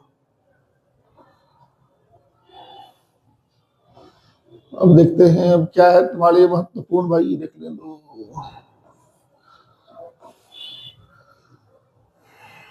ये भारतीय कृत्रिम अंग निर्माण निगम क्या, किसी का पैर जो टूट जाता है, कट जाता है, देखते हो ना, कृत्रिम पैर लगाता है ना, कृत्रिम अंग जो होता है, तो वो जो बनाती है ना, तो उसका एक संस्था है जिसको भारतीय कृत्रिम अंग निर्माण निगम कहा जाता है। ठीक है, तो एक स्कूटर बनाया, 3 व्हीलर इलेक्ट्रिक वाहन स्कूटर, तो एक clip on motorise wheel chair को लॉन्च किया। जैसे अभी तक तुम देखे होगे कि जब किसी का पैर नहीं रहता तो पहले उससे चलता था, याद है? देखा व्हील चेयर को, तो व्हील चेयर, यस। तो एक व्हील चेयर जो पहले आता था तो उसमें एक आदमी पीछे रहता था धकेलने के लिए, तो बहुत मतलब समझ रहे हो दिक्कत वाली बात थी कि अगला आदमी जो है उसको एक किसी पर जिम्मेदारी बन गया। लेकिन फिर क्या हुआ ना कि वो आ गया घुमाने वाला, हाथ से जो घुमाता है साइकिल टाइप का, उसमें किसी का जरूरत नहीं है पीछे। जैसे जितने जो विकलांग लोग हैं भाई, उनको आत्मनिर्भर भी तो बनाना है ना, कि किसी पे भार न बने और सम्मान के साथ जीवन जी सके। तो ये एक हमको बड़ा अच्छा चीज ये लगा है कि कम से कम एक इलेक्ट्रिक स्कूटर बना दिया गया कि भाई तो हाथ से चलाने में बहुत मेहनत लगता है। अब मान लो अगर कहीं पे चढ़ाई है तो बहुत दिक्कत होगा उसको चढ़ाने में, तो अब क्या है कि भाई आप इलेक्ट्रिक वाहन बना दिए हैं, आपको करना क्या, सिर्फ चार्जिंग तो लगाना है घर पे। इलेक्ट्रिक वाहन तुम समझ रहे हो कि स्कूटर है, आप बस आपको कुछ हाथ पैर तो चलाना नहीं है उसमें। एक टाइप का स्कूटर है जिसमें 3 चक्का है, 3 व्हीलर है। ठीक है, clip on motorise wheel chair को लॉन्च किया गया। किया कौन है? एलिम्को किया है। 53वां स्थापना दिवस मनाया। तो ये कोई बहुत बड़ा टॉपिक नहीं है, एग्जाम में पूछ दे, है ना।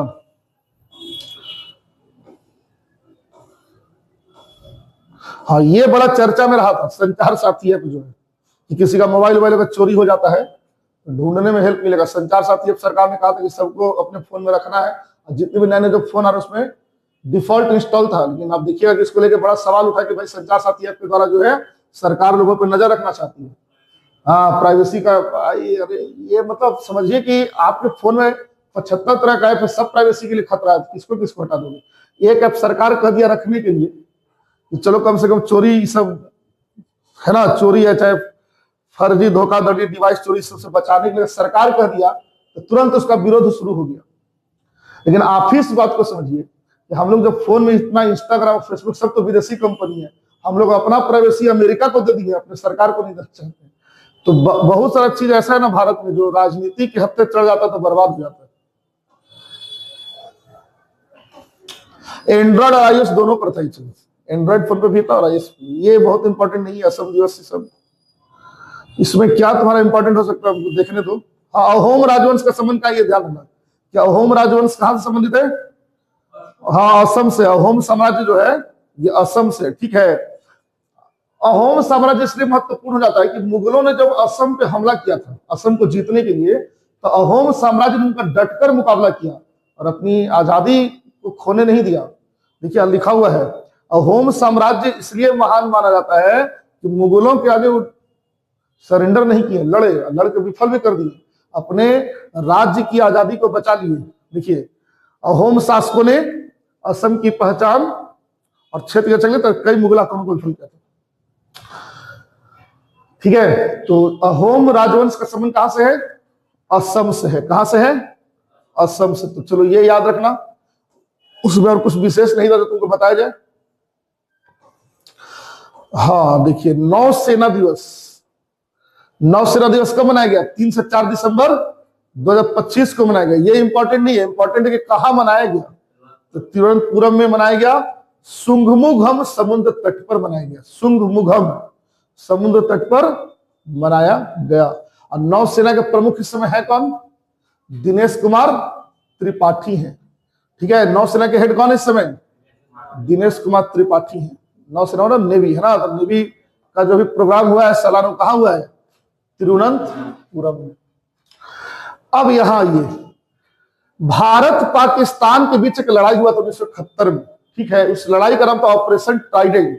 जैसे अभी ऑपरेशन सिंदूर चला है, तो ऐसे तुम देखोगे बहुत सारा हम लोग लड़ाई लड़े पाकिस्तान के साथ, ऑपरेशन चलाकर, जैसे ऑपरेशन मेघदूत भी था। ये ऑपरेशन ट्राइडेंट है। ठीक है, इसमें क्या होना कि भारत की जो निर्णायक नौसैनिक भी थे, मतलब आप समझिए कि भारत की जो नौसेना है वो जीती थी किसके खिलाफ? पाकिस्तान के खिलाफ। समझ गए? किस तारीख को? 4 दिसंबर को। तो इसीलिए 4 दिसंबर को क्या मनाते हैं? नौसेना दिवस। तो याद रखिए, नौसेना दिवस कब मनाते हैं? 4 दिसंबर को। किस खुशी में मनाते हैं? कि भारत ने पाकिस्तान को हरा दिया था उस दिन, नौसेना ने हरा दिया था। ठीक है, और कौन सा ऑपरेशन था वो? ऑपरेशन ट्राइडेंट था। ठीक है, देखिए भारतीय नौसेना की मिसाइल नौकाओं ने कराची में पाकिस्तानी जहाज तेल से तटीय सुरक्षा पर सफलतापूर्वक हमला किया था। पूरा एकदम उसको तहस नहस कर दिया कराची को। समझ गए? ऑपरेशन ट्राइडेंट में किस तारीख को?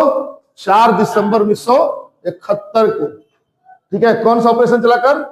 Operation Trident. ठीक है, तो इसी खुशी में हम लोग क्या मनाते हैं? बोलो, नौसेना दिवस मनाते हैं। ठीक है, देखिए ऑपरेशन सागर बंधु क्या? चूंकि अभी जो है ना एक श्रीलंका में तूफान आया था, समझ गए? उस तूफान का नाम क्या? दित्वा तूफान नाम है उसका। क्या नाम है? दित्वा नाम रखा हुआ है। तूफान का नाम है, तूफान श्रीलंका में था, दित्वा तूफान। तो इंडियन नेवी जो है ना, भारतीय नौसेना ने वहां हेल्प पहुंचाया था। तो जो हेल्प पहुंचा तो उसका नाम क्या रखा? ऑपरेशन सागर बंधु। ठीक है, इसमें मानवीय सहायता भी थी, डॉक्टर वगैरह भेजने का काम, और तुम्हारा आपदा रहा तो दवा है, खाने पीने का सामान सब भेजा गया था। तो उस ऑपरेशन का नाम क्या रखा गया? ऑपरेशन सागर बंधु। तो ऑपरेशन सागर बंधु का संबंध किससे है? और जो श्रीलंका में जो तूफान आया था, दित्वा तूफान, वहां भारतीय नौसेना ने जो मानवीय सहायता और आपदा राहत अभियान जो शुरू किया, उसी का नाम क्या है? ऑपरेशन सागर बंधु। याद रहेगा?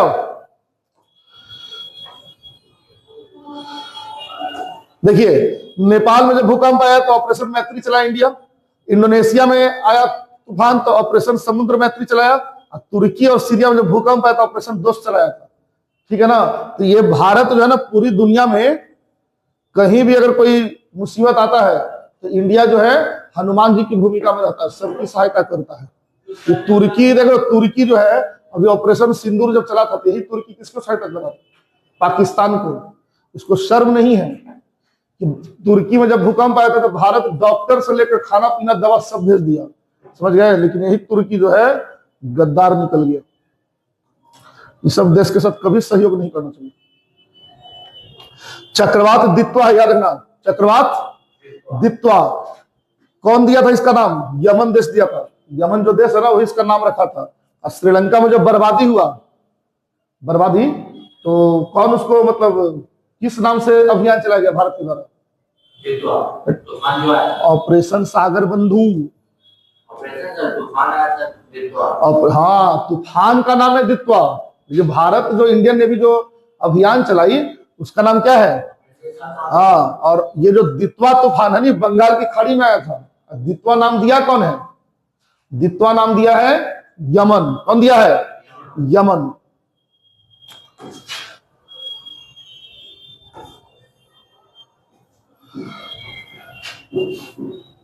ये सब 2016 का तूफान, सोने पुष्पा। चलो यहां देखो, ये हम तुम लोग को बता चुके हैं कि सैन्य अभ्यास एक्यूवेरिन, कि एक्यूवेरिन किसके बीच है? भारत और मालदीव जो आपस में जो सैन्य अभ्यास करते हैं ना, संयुक्त सैन्य अभ्यास, तो उसी का नाम क्या है? ऑपरेशन एक्यूवेरिन। एक अलग क्लास में शब्द दे देंगे, जैसे गरुड़ शक्ति है, गरुड़ है, टाइगर क्लॉ है, टाइगर ट्रायम्फ है, एक्यूवेरिन तो है ही यहाँ पर। और तुम्हारा एक हरिमो शक्ति भी है मलेशिया के साथ, है ना। ऑपरेशन ये तुम्हारा दोस्ती भी है, ऑपरेशन दोस्त। कौन कौन? ये तुम्हारा मालदीव, श्रीलंका, भारत, है ना। धर्म गार्जियन है भारत जापान के बीच। तो सारा ऑपरेशन जो संयुक्त अभ्यास से जुड़ा हुआ सब एक अलग क्लास में हम लोग करेंगे। अभी फिलहाल क्या है ये याद रखो कि एक्यूवेरिन है। एक्यूवेरिन भारत और मालदीव का क्या है? संयुक्त सैन्य अभ्यास है, जो कहां किया गया? केरल के तिरुवनंतपुरम में किया गया। ठीक है, तो दोनों जो देश हैं आपस में मिल करके, है ना, एक सैन्य अभ्यास करते हैं। ठीक है ना, उसी का नाम क्या है? ऑपरेशन, सॉरी ऑपरेशन नहीं मतलब सैन्य अभ्यास, बार बार ऑपरेशन मुझसे निकल रहा है। ये क्या है? संयुक्त सैन्य अभ्यास है। क्या नाम है इसका? एक्यूवेरिन। किस देश के साथ है? मालदीव के साथ है। किसके साथ? मालदीव के साथ। ठीक है, देखिए, अंतर्राष्ट्रीय लोकतंत्र और निर्वाचन सहायता संस्थान के सदस्य राष्ट्र परिषद की अध्यक्षता कौन ग्रहण किए हैं? ज्ञानेश कुमार। ये लोकतंत्र और चुनाव से जुड़ी एक संस्था जो पूरी दुनिया में काम करती है, उसके अध्यक्ष बने ज्ञानेश कुमार। भारत में इनकी इतनी बदनामी हो रही है ना, लेकिन देखिए विश्व स्तर पे इनको वहां का अध्यक्ष बना दिया।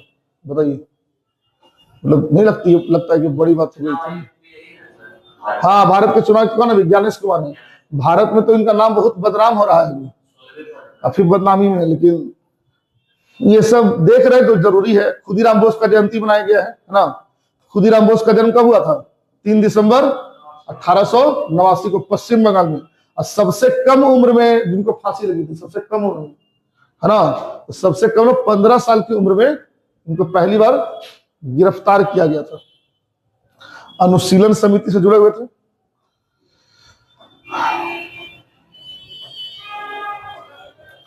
और 18 साल की उम्र में उनको फांसी दे दी गई। ये मामला ये है ना, खुदीराम बोस का जो मामला है वो ये है, एक खुदीराम बोस है, एक प्रफुल्ल चाकी है।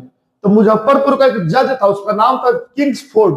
कोई भी क्रांतिकारी का मामला जब सीधे फांसी लेता था तो उसको कसाई काजी कहा गया। कसाई काजी किसको? किंग्सफोर्ड को। मुजफ्फरपुर का जज था। तो प्रफुल्ल चाकी और खुदीराम बोस ने डिसाइड किया कि इसको आज क्या करना है? उड़ा देना है।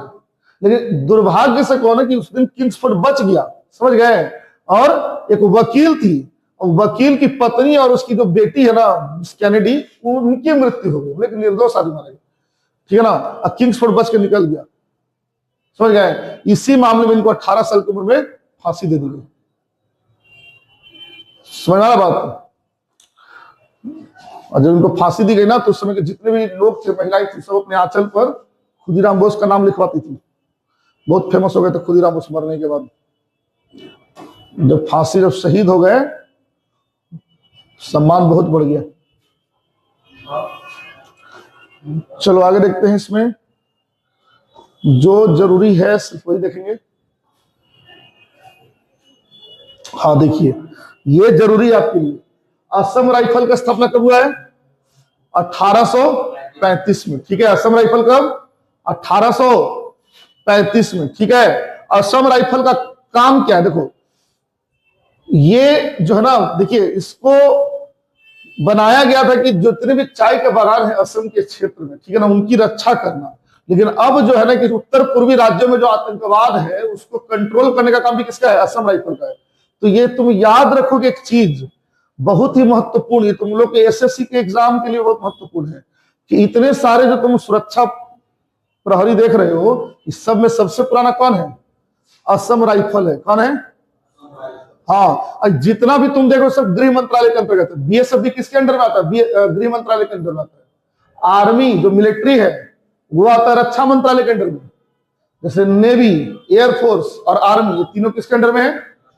रक्षा मंत्रालय। क्लियर? लेकिन आप देखिए असम राइफल्स, बीएसएफ की स्थापना कब हुई? 1965 में, है ना। पाकिस्तान और बांग्लादेश के साथ जो सीमा है उसकी सुरक्षा के लिए इसकी स्थापना की गई। सीआरपीएफ 1939 में बनाया गया था। यह भी किसके अंडर में आता है? गृह मंत्रालय के अंतर्गत। सीआईएसएफ, जिसका काम क्या है? जिसका काम है कि देश के बड़े बड़े जितने भी तुम्हारे उद्योग है, इंडस्ट्री है, एयरपोर्ट है, एयरपोर्ट में भी ड्यूटी किसकी होती है? सीआईएसएफ की होती है। मेट्रो स्टेशन पे ड्यूटी किसकी होती है? सीआईएसएफ की। और इसका स्थापना कब हुआ है? 1968 में हुआ है, ध्यान रहेगा, 1968 में। और एसएसबी 1963 में। ये भारत नेपाल और भारत भूटान सीमा पर है। कौन? एसएसबी। क्लियर है? और राष्ट्रीय सुरक्षा गार्ड एनएसजी, ये ऑपरेशन ब्लू स्टार जो खालिस्तान के खिलाफ जो चला था, जिसमें इंदिरा गांधी की हत्या हुई आगे चलकर, है ना, तो ऑपरेशन ब्लू स्टार और एनएसजी की स्थापना की गई। अभी आप देखिएगा कि जो राष्ट्रपति और प्रधानमंत्री इनकी सुरक्षा कौन करती है? वो तो एसपीजी करती है ना, लेकिन एनएसजी जो है ना, जो आतंकवादी घटनाएं जो घटती हैं भारत में, तो उन आतंकवादी घटनाओं से निपटने के लिए एनएसजी बनाया गया था। समझ गए? एक है तुम्हारा आईटीबीपी जो 1962 में बना था, ठीक है, भारत चीन युद्ध के बाद।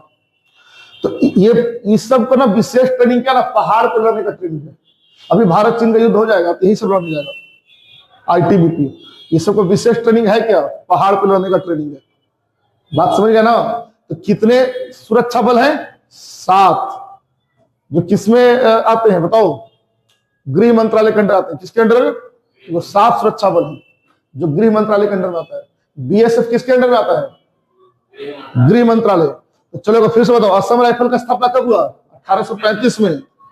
बीएसएफ का स्थापना 1965 भारत पाकिस्तान युद्ध के बाद हुआ था। 1965 में भारत पाकिस्तान का युद्ध।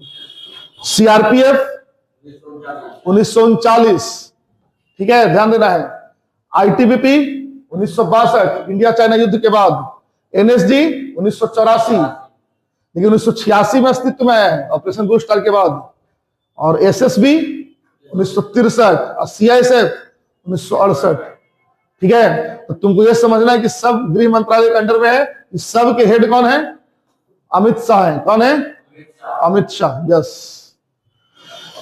चलो ये सब इतना जरूरी नहीं है, जो जरूरी है सिर्फ वो देखेंगे। अंतर्राष्ट्रीय दिव्यांग दिवस कब मनाते हैं? 3 दिसंबर को, याद रखिए 3 दिसंबर, वही 3 दिसंबर जिस दिन राजेंद्र बाबू का जन्मदिन भी है, उस दिन भी मनाते हैं। क्या बोलो? दिव्यांग दिवस, अंतर्राष्ट्रीय दिव्यांग दिवस। इस बार का क्या है थीम? ये सब इंपॉर्टेंट है। थीम क्या है? Fostering disability inclusive societies for advancing social progress. इसको तुमको थोड़ा सा याद रखना पड़ेगा, ठीक है।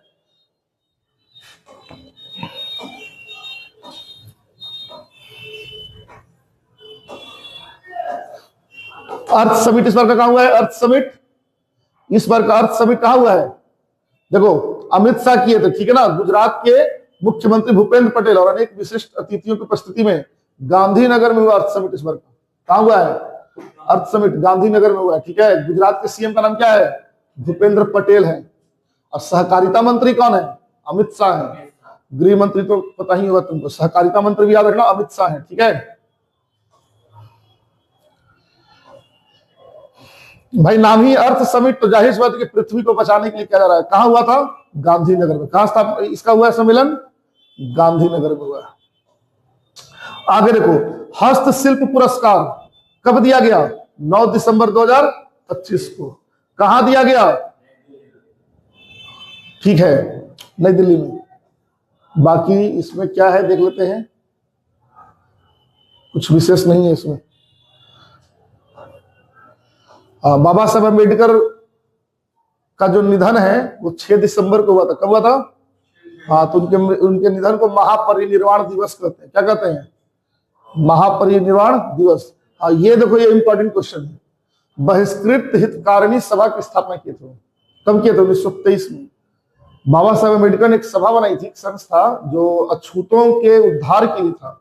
उसका नाम क्या था? बहिष्कृत हितकारिणी सभा जी। मूक नायक एक समाचार पत्र है। मूक नायक जो अम्बेडकर साहब निकालते थे। कौन सा समाचार पत्र? मूक नायक। तो 2 चीज रखना, बहिष्कृत हितकारिणी सभा किसकी बनाई हुई है? अम्बेडकर साहब की। और मूक नायक किसका है? अखबार बोलो। हाँ, मूक नायक समाचार पत्र है, हरिजन गांधी जी का है। अब मूक नायक अम्बेडकर साहब का है। क्लियर? दिक्कत? गांधी जी का तो बहुत सारा आंदोलन पढ़ा। देखो, महार सत्याग्रह भी है। महार सत्याग्रह का नेतृत्व कौन कर रहे थे?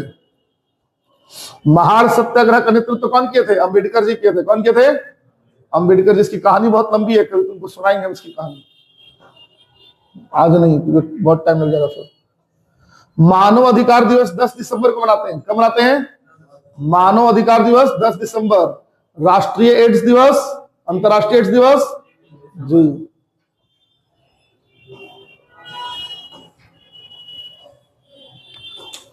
देखो, मानवाधिकार दिवस मनाते हैं 10 दिसंबर को, ठीक है। भारत में ना मानवाधिकार आयोग बना है, समझ गए? मानवाधिकार आयोग। तो इसमें कौन कौन मेंबर होते हैं तुम जान रहे हो? तुमको एक दिन बता भी रहे थे कि सुप्रीम कोर्ट के जो न्यायाधीश होते हैं, रिटायर्ड जज, कहां के? सुप्रीम कोर्ट के, या chief justice of India, Bharat के मुख्य न्यायाधीश जो रिटायर्ड हो जाते हैं, वही इसके अध्यक्ष होते हैं। बाकी तुमको ध्यान में नहीं रखना है। 10 दिसंबर को मनाते हैं क्या बोलो? मानवाधिकार दिवस मनाते हैं। क्या मनाते हैं? मानवाधिकार दिवस। भारत में जो मानवाधिकार आयोग का जो स्थापना हुआ है भारत में, भारत में मानवाधिकार की स्थापना कब हुआ? 1993 में हुआ है। कब हुआ है? 1993 में। समझ गए? सदस्यों की नियुक्ति तो राज्यपाल करता है, लेकिन सदस्यों को हटाने का काम राष्ट्रपति करता है। सदस्यों को नियुक्ति कौन करता है? राज्यपाल। और हटाता कौन है? राष्ट्रपति। और मानवाधिकार आयोग में कुल कितने मेंबर होते हैं? 7 मेंबर। कितने मेंबर? हाँ, जैसे मानव अधिकार से जुड़ा कोई भी मामला होता है तो वही सुना जाता है। और 5 पूर्णकालिक सदस्य होते हैं, 7 मानव सदस्य हैं। टोटल हो गए 12। ठीक है। एक अध्यक्ष होते हैं। अध्यक्ष कौन होते हैं? चीफ जस्टिस ऑफ इंडिया, मतलब भारत के मुख्य न्यायाधीश। नियुक्ति कौन करता है? नियुक्ति राष्ट्रपति, सॉरी नियुक्ति राज्यपाल। और निष्कासन कौन करता है? राष्ट्रपति। मतलब जो 12 मेंबर हैं उनको नियुक्त करता है राज्यपाल और हटाते कौन है? राष्ट्रपति। ठीक है, सब देखते हैं, सब जरूरी है कि नहीं। नौसेना दिवस कब मनाते हैं? नौसेना दिवस 4 दिसंबर। किस लिए मनाते हैं? क्योंकि उस दिन भारत जो है पाकिस्तान को पीटा था उस दिन। ठीक है। कौन सा ऑपरेशन चलाया था? ऑपरेशन सिंदूर तो तुमको पता है। ऑपरेशन ट्राइडेंट कौन सा? ये सब बहुत जरूरी नहीं, सब खाली बस पेज भरने के लिए दिया हुआ क्वेश्चन है। ठीक है, सब ध्यान देना है तुमको, सब पेज भरने वाला क्वेश्चन है। बाकी जो हिस्ट्री का तो हम हिस्ट्री में तुमको देखेंगे, करंट इवेंट हमको कुछ इसमें नहीं दिख रहा ज्यादा। हाँ, ये देखिए, ये एक हमको क्वेश्चन दिखा है यहाँ पर, एक क्वेश्चन यहाँ पे दिखा है। अच्छा, मूक नायक किसका अखबार है? मूक नायक, हाँ। बहिष्कृत हितकारिणी सभा कौन बनाए थे? बहिष्कृत हितकारिणी सभा। देखिए 1930 में जो गांधी जी जो दांडी सत्याग्रह किए थे, दांडी सत्याग्रह, तो राजगोपालाचारी जो है वो वेदारण्यम सत्याग्रह किए थे। ठीक है, तमिलनाडु में वो वेदारण्यम सत्याग्रह किए थे। आपको याद रखना है कि वेदारण्यम सत्याग्रह से कौन जुड़े हुए हैं? वेदारण्यम सत्याग्रह से किनका नाम जुड़ा हुआ है? सी राजगोपालाचारी का। किसका? जैसे गांधी जी जो है ना, जो साबरमती से दांडी तक का यात्रा की, तो राजगोपालाचारी जो है, सी राजगोपालाचारी, वो तमिलनाडु में थे। तो क्या किए ना कि तिरुचि से वेदारण्यम तक का नमक मार्च निकाले थे। तिरुचि से वेदारण्यम, भाई जो जहां पर था वहीं से नमक सत्याग्रह कर रहा है। बिहार में तो समुद्र नहीं था, मिट्टी से ही नमक बना दिया। सांकेतिक रूप से तो नमक बनाना था, केवल ये बताने के लिए कि हम आपके कानून को नहीं मानेंगे। अब जो नमक बनाने में प्रतिबंध लगाए भारतीयों का, वो हम स्वीकार नहीं करेंगे। इसलिए तो ये हुआ था। और क्या, गांधी जी को कोई नमक थोड़ी बेचना था। गांधी जी पानी जाके उबाले, नमक बनाए, कानून टूट गया, कानून ही तोड़ना था। तो राजगोपालाचारी जो तमिलनाडु में थे, तो वहां तिरुचि से वेदारण्यम तक का कोई यात्रा निकाले, उसी को क्या कहते हैं? वेदारण्यम सत्याग्रह कहते हैं। क्लियर है? तो वेदारण्यम सत्याग्रह का बोलो कौन? वेदारण्यम सत्याग्रह के लीडर कौन? सी राजगोपालाचारी। जैसे गुजरात में दांडी मार्च निकला, तो तमिलनाडु में कौन सा निकला? वेदारण्यम मार्च। समझ में आ रहा बात? गुजरात में निकला दांडी मार्च। क्लियर? और मद्रास में वेदारण्यम मार्च। एकदम ये सब याद रखेगा, क्वेश्चन ये सब पूछता ना, यही सब क्वेश्चन पूछता तो कहता कि बहुत टफ हो गया। सीआर फार्मूला सब लोग हिस्ट्री में पढ़ेंगे। ठीक है ना, हिस्ट्री का क्वेश्चन सब इसमें पूछ दिया है। ये सब हम लोग बाद में देखेंगे। ठीक है, ये सब प्रथम पंचवर्षीय योजना ये सब देख लेंगे हम लोग बाद में। जो भी इंपॉर्टेंट है वो हमको देखना है। हाँ देखिए, इनको भारत रत्न मिला था, याद रखिएगा। पहले व्यक्ति थे कौन? राजगोपालाचारी पहले व्यक्ति हैं जिनको 1954 में क्या मिला? भारत रत्न मिला।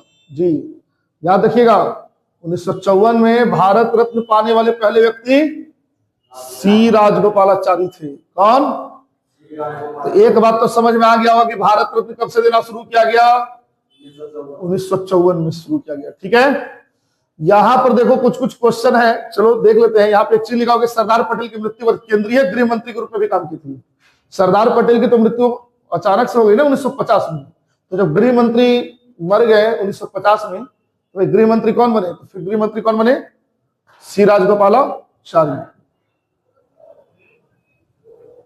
कोई दिक्कत? पटेल साहब के मरने के बाद गृह मंत्री कौन बने? सी राजगोपालाचारी। भारत में सबसे पहले भारत रत्न किसको मिला? सी राजगोपालाचारी। वेदारण्यम सत्याग्रह से कौन संबंधित है? सी राजगोपालाचार्य। कब मरे थे ये कोई जरूरी नहीं है, ठीक है। रामायण का तमिल में अनुवाद किया था, रामायण का तमिल में अनुवाद किया, किस नाम से? थिरुमगन। राजगोपालाचार्य चक्रवर्ती थिरुमगन नाम से रामायण का तमिल में अनुवाद किया। एक रामायण लिखी गई तमिल में, एक तो कंबन की रामायण है, वो तो तमिल में है ही, लेकिन यहाँ एक और रामायण के तमिल में अनुवाद किए थे, उसका नाम क्या था? चक्रवर्ती थिरुमगन, ठीक है। और इसके लिए उनको साहित्य अकादमी पुरस्कार भी मिला 1958 में। तो कई क्वेश्चन तो यहाँ से निकल गया, नहीं निकला? पहला कि सबसे पहले भारत इनको मिला, हाँ। वेदारण्यम सत्याग्रह किया, नमक से जुड़ा हुआ, तमिलनाडु में, बोलो। तिरुचि से लेकर वेदारण्यम तक गए थे। ये तमिल रामायण लिखे चक्रवर्ती थिरुमगन के नाम से। हो सकता है क्वेश्चन पूछ दे कि चक्रवर्ती थिरुमगन के नाम से कौन लिखे थे? हाँ, तो भाई तो फिर उस समय चकरा मत जाना, कहना कि हाँ ठीक है यही होगा इसका आंसर, चक्रवर्ती थिरुमगन जी, राजगोपालाचारी। सुजलाम भारत ऐप जो है ये जल जीवन मिशन से रिलेटेड है, याद रखना, ज्यादा इसमें दिमाग नहीं लगाना है। सुजलाम नामे है, सुजलाम जल से जुड़ा हुआ है, पानी बचाओ है ना, जल आपूर्ति से जुड़ा हुआ ये ऐप है, ठीक है। सुजलाम जल शक्ति मंत्रालय इस ऐप को लॉन्च किया है, इसमें कुछ ज्यादा दिमाग नहीं लगाना है, कोई खास क्वेश्चन है। क्या सुजलाम ऐप क्या काम कर रहा है? देखो, कुशल प्रबंधन सुनिश्चित करना है। किसी जगह पानी नहीं पहुंच रहा, किसी जगह पानी गंदा पहुंच रहा है, ठीक है, तो इस ऐप पर तुम जाके कंप्लेन कर सकते हो कि सर हमारे यहाँ पानी नहीं आ रहा है, हमारे यहाँ पानी गंदा आ रहा है, यही सब। देखो यहाँ पर कोल्हापुरी चप्पल का नाम तुमने सुना है? कोल्हापुरी चप्पल है, पहना है कि नहीं तुम लोग? कोल्हापुरी चप्पल देखो, अमिताभ बच्चन का चप्पल है कोल्हापुरी। जो लोग कुर्ता उर्ता सिलवाता है ना, तो सब यही चप्पल पहनता, कोल्हापुरी चप्पल। तो कोल्हापुरी है कहाँ भाई? कोल्हापुरी है कहाँ? कर्नाटक में है। कहाँ है कोल्हापुरी? ये देखिए चप्पल पहने आप लोग कभी? क्या देखो, पहले तो ये पूरे तरीके से हाथ से निर्मित है, हैंडमेड है, कोई मशीन उसी नहीं। गाय, भैंस या बकरी द्वारा वनस्पति टैन, चमड़े से निर्मित किया गया है, ठीक है। इसमें कील या कृत्रिम घटकों का उपयोग नहीं किया जाता है, ये पूरा तरीके से चमड़ा से बना हुआ चप्पल होता है। समझ आ रही बात? अब तो ये कोल्हापुरी पूरी दुनिया में बिकेगा, पूरी दुनिया में। समझ आ रही बात? ये बनता किसे? चमड़ा से बनता है, और इसमें ना कुछ भी कील वील का यूज नहीं होता है, ठीक है। इसका जो है ना, जो इसका बुनाई है, डिजाइन है, डिजाइन के लिए फेमस है। पहला डिजाइन, दूसरा चमड़ा से बनता है, तीसरा तो कोई ईल पी का यूज नहीं होता है, पूरा हाथ का कारीगरी है, कोई मशीन नहीं, ठीक है। और सबसे बड़ी बात है, अच्छा बारीक बुनाई है, देखो लिखा हुआ है बारीक बुनाई है, खुला पंजा वाला डिजाइन है, टी स्ट्रैप का आकार है, और कलर इसका दो ही आता है, एक सफेद और एक भूरा, ठीक है। जीआई टैग में ही देख लो, जीआई टैग इसको मिला है, 2019 में मिला था इसको, क्योंकि अब इसको पूरा दुनिया में बेचा जाएगा, है ना। अभी तक खाली भारत में बिक रहा था। करंट अफेयर्स में इसलिए ही आ गया है क्योंकि एक इतालवी ब्रांड है, इतालवी लग्जरी ब्रांड प्राडा है, 2000 जोड़ी कोल्हापुरी चप्पलों के सिविल संगठन लॉन्च करने के लिए एक समझौता ज्ञापन पर हस्ताक्षर किया है। मतलब इटली की एक कंपनी है चप्पल उप्पल की, वो कह रही कि कोल्हापुरी चप्पल हम अपने स्टोर पर बेचेंगे। तो भाई अब समझे, कोल्हापुरी बनाने वालों को तो दिल ही पलट गया।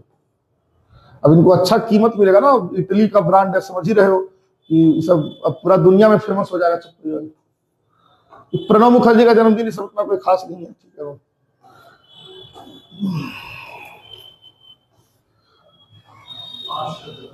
पुरुष जूनियर हॉकी विश्व कप 2025 में भारत को क्या मिला है?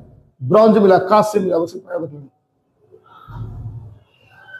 ठीक है ना। पुरुष जूनियर हॉकी विश्व कप है ना, इसमें क्या मिला है? कांस्य पदक मिला, इतना याद रखो।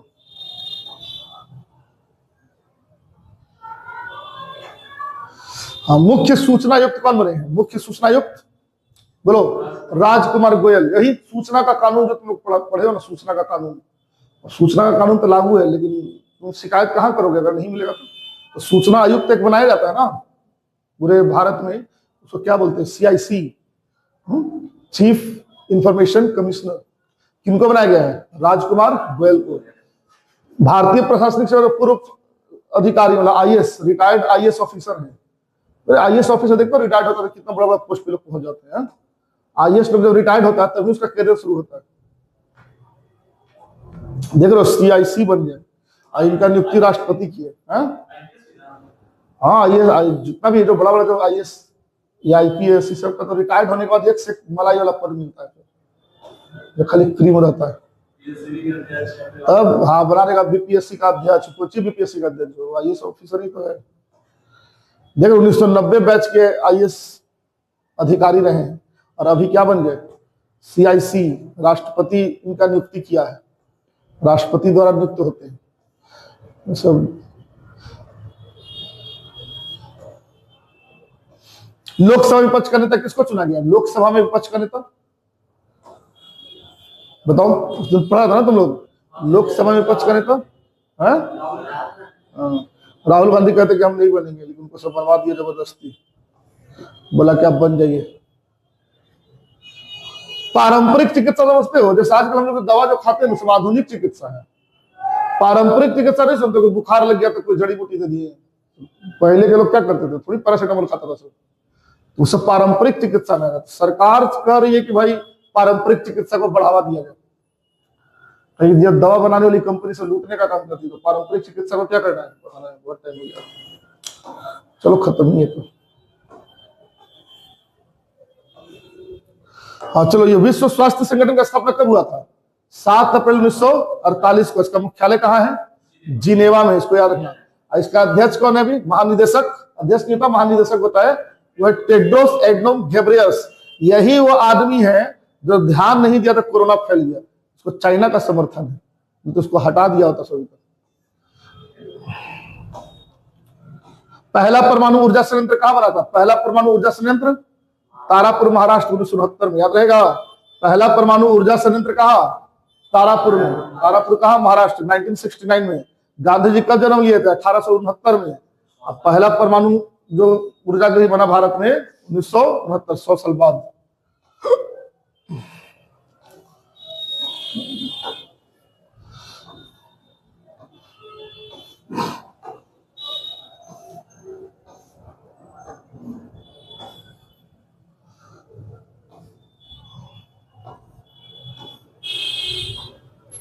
देखो, नमस्ते योजना किसके लिए है?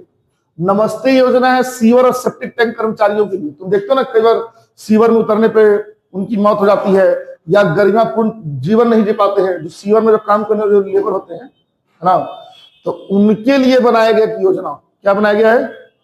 नमस्ते योजना, ठीक है, ताकि उनकी सुरक्षा और गरिमा दोनों को मजबूत किया जा सके। सुरक्षा तो खैर उनमें होता ही नहीं, आप देखते हैं कि कई बार उतरते हैं सीवर में तो उनकी मौत हो जाती है, और गरिमा तो आपको पता कि गरिमा भी उनको नहीं मिलता। तो नमस्ते जो बना है नहीं योजना, इसीलिए बनाया गया है ताकि उनकी सुरक्षा और गरिमा दोनों को ध्यान में रखा जा सके। ये व्हाइट स्पॉट डिजीज फैला है आंध्र प्रदेश में। कहा? आंध्र प्रदेश में एक व्हाइट स्पॉट डिजीज, जलीय पशु रोगों की निगरानी और नियंत्रण के लिए प्रधानमंत्री मत्स्य संपदा योजना के अंदर के उपायों के संबंध में जानकारी दी। तो ये याद रखने की एक बीमारी है व्हाइट स्पॉट डिजीज। कहां फैला है? हाँ, इस सब महत्वपूर्ण नहीं है। हाँ, ये बड़ा इंपॉर्टेंट दिखा हमको भाई, हम यही सब खोज रहे हैं। ये नॉर्थ ईस्ट इन्वेस्टर समिट, ठीक है ना? हाँ, नॉर्थ ईस्ट में जो इन्वेस्टमेंट है उसको बढ़ाने के लिए, ठीक है, एक समिट का आयोजन किया गया था। समझ गया ना? क्लियर है? हाँ, वहां पर जो भी है ना, इंडस्ट्री वगैरह लाना है, चाहे वहां पर इंफ्रास्ट्रक्चर को डेवलप करना है, ठीक है,